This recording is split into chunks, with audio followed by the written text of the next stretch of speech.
Sagittarius, welcome to your just-in-time tarot reading. If you're watching this, Saggy, trust there is a message here for you. If you are a regular, welcome back, Sag. And if you're a newbie, welcome. My name is Bronya. I am an intuitive tarot reader and looking forward to bringing you through this message. Sometimes the full thing is going to hit hard. It's going to feel like a personal reading, and whilst that is super cool, it is not always the case. Sometimes it's just pieces, but don't underestimate those because they can shift your life. And occasionally none of it's going to resonate. That is fine as well. That is a sign it's, you're not needing the reading and it's not aligned for you at this time. So just leave it for somebody else. Let's jump in. Oh my goodness, look at this card. Liminal space, the void. Is that where you are right now, Saggy? Let me explain it. So this is a place that sometimes we enter into where it feels like nothing's really happening. Bit of a plateau. Maybe sometimes feeling a bit lost as to what the next move is. Sometimes this can be a dark night of the soul, right? After an awakening or going through a really, pivotal or profound moment or change or, sometimes challenge in our lives. Sometimes during the liminal space phase, we lose contact with our angel spirits guides. You might be not seeing the angel numbers anymore or not feeling sort of connected to your intuition or higher self. But really, this is usually a message to rest. And if we just rest and surrender to the fact that, okay, I'm in the void, we will actually, move through it quicker. It's when we're trying to continue to go, we're getting frustrated and we're trying to move forward, but it's not that right time that really, our guides will extend that part of the process. Okay, so liminal space. But there's also this really beautiful energy that everything is possible because it's almost like a blank slate to create from. I'm intrigued. Let's go forward. Just to let you know what decks I'm using today, these are all from SOLEIL.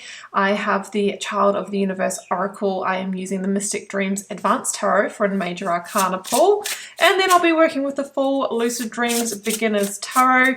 And I will link you to these underneath this video if you'd like to add them to your collection. They are absolutely stunning in my opinion. All right, let's go.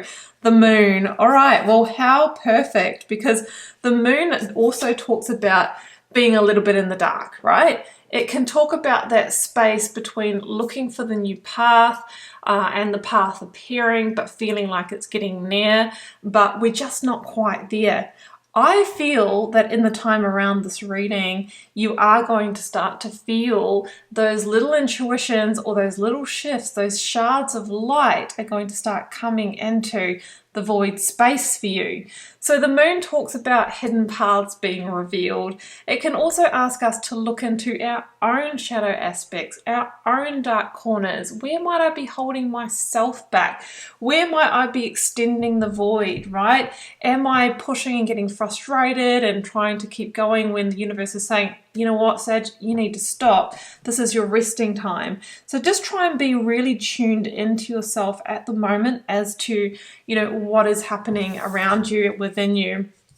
All right, the moon and liminal space. Now that is Cancer Pisces energy for me, Saggy. You might be dealing with a Cancer Pisces, Sun, Moon, Rising, or Venus.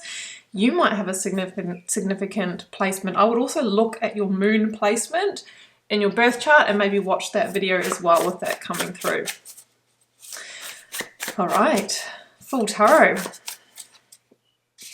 And we have got the Two of Cups. All right, so this could have come about, because of something to do with a partnership. Like we will often go into a dark night of the soul, maybe after leaving, a significant relationship or partnership, whether it's business partnership, leaving an employer or leaving a relationship. So I feel like that is maybe at the helm of things because that can initiate major change in our lives, like where we're living, what we feel our purpose is. It changes our life path. So I feel like there is potentially, a relationship here that might have initiated the liminal space, or you might feel that within a relationship, you've kind of gone into the blank and you're not sure what you want moving forward. And the moon can indicate that, maybe there's a lot of emotion, but it's all happening, within and hasn't been shared. So that is for some of you. Page of Pentacles. We talked about those shards of light coming in, and we see the page who's holding the Ace of Pentacles. Like, it almost looks like the sun, doesn't it? So I always say that the page brings us the ace of the same suit. It's like the step before. So this is backing up our message of you're very, very soon to be exiting your void space and entering towards the solid new beginning of the Ace of Pentacles, right? Something solid. It's a contract, it's a commitment, it's the new home, it's the finance, it's those kind of solid, tangible new starts that we see here. So I think that is a beautiful sign, and the Page of Pentacles can be a messenger of opportunity. Ten of Cups, yeah, and that's going to lead you further to your Ten of Cups. Now, there is another thread coming through. This is a general collective reading, so I will talk to other threads, okay, even if they are outside our initial story that is coming in. Liminal space, the moon, a partnership, a messenger of solid opportunity, and the Ten of Cups, family. This can be a conception journey of a child, right, where maybe nothing's been happening. There's been a lot of stress around it. The moon talks about fertility as well. For those of you that it's not about a conception journey, it can be fertility and birthing.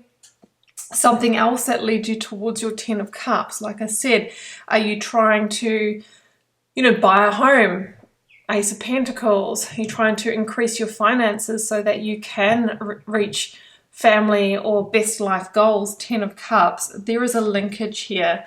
So the Ten of Cups is a beautiful omen coming through. And I didn't even notice until just then because I was sort of like looking into the sky as I'm reading this, but we actually see a couple with a child here. So that is there, that is there. Knight of Pentacles. Well, and that's progress. That's progress. From the page to the Knight. If the page is the seeding of a solid new beginning, the Knight moves us ahead with it. Now, the Knight of Pentacles, just want to say, is a Virgo energy for me.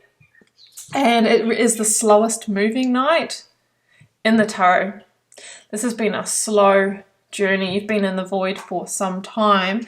But the Knight of Pentacles is like the first step out of that. It's slow, steady, practical, efficient, conservative, and that will pay off. Right? Whether you're trying to conceive or whether you're trying to conceive a business, whether you're trying to build your finances with this energy, that's what we're being told here. And of course, Virgo season coming through, which is September, and you might think, gosh, that seems like such a long way away. Really, we're at the last days of July. It's really only, 4 weeks away, isn't it? 3 weeks away. So I feel like the next few weeks is a critical turning point, okay, and you see some kind of physical sign that things are changing around. Oh my goodness, I might make this the last one. This reading's going on a little longer. The Eight of Wands is so much energy coming in. Like, that's the opposite to the void. Like, look at the difference here. We have all these wands of energy coming in. And the Eight of Wands for me is a situation turning around quickly. Like, this energy has even got the word fast written on it. Rapid change, immediate action, excitement. So if you've been, in the space where everything's moving so slow and we've done everything and I've been taking the action, this is all of a sudden, it just changes like that in a heartbeat. And things turn around. So it's almost like there was lessons of hanging in there, lessons of perseverance, lessons of resilience. And I always say the Eight of Wands is a change of direction that happens quickly. You could get a message or a communication. The result is positive. You've got the job, whatever that Ace of Pentacles is, the house, and the moon, it's like you didn't really see it coming. It's come out of the darkness. It's come out of the void. But just because you've been in this energy for quite some time does not mean that ray of hope, that glimmer of light isn't coming very quickly out of seemingly nowhere. So I'm going to leave it there, Saggy. I love this reading for you. If you'd like to follow up with a personal reading, first link down below will pop you over to my website. What else? I'll leave my Instagram and TikTok linked below because I'm very active and interactive on both of those. And I'll also link you to my free Learn Tarot Quick Guide if you'd like to get started reading the cards. And there's also my 2 paid courses. I have 2 of them. I have an Introduction to Intuitive Tarot, which is reading from the heart in my style, and then a deep dive full foundation in tarot plus my professional signature reading process. I'll leave you with this, sending you so much love and magic. Bye for now.